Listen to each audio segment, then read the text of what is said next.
Non potevo saperlo allora, ma proprio in quell'attimo stava iniziando il nostro destino.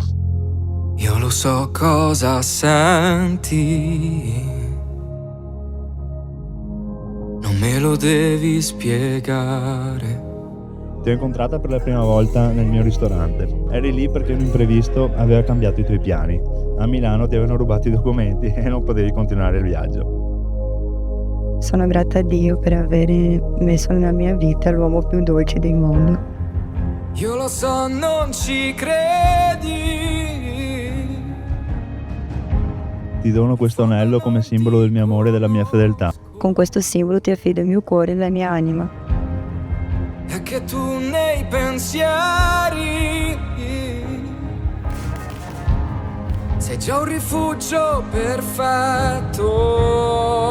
E certo che ci credo negli avvenimenti, cercare indietro per poi ritrovarlo avanti. Quel filo che ci unisce puoi chiamarlo amore, ma tu sarai contraria perché non vuoi un nome. E certo che so bene quanto dentro pesa, tu vedi l'abbandono come la tua casa. Ed io vorrei bussarti, farti una sorpresa, portarti nei miei fogli come fa un poeta.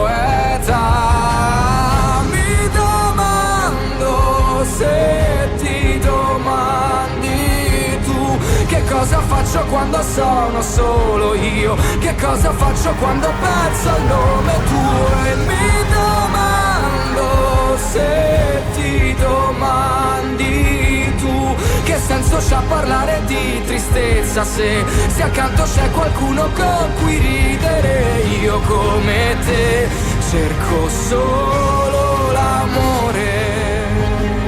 Se penso a noi tra 20 anni ci vedo ancora complici come ora, capaci di ridere delle stesse cose, di prenderci in giro sulle piccole sfumature della vita e continuare a sognare insieme. Oggi, avanti di tutti, ti affermo che il mio amore per te è eterno.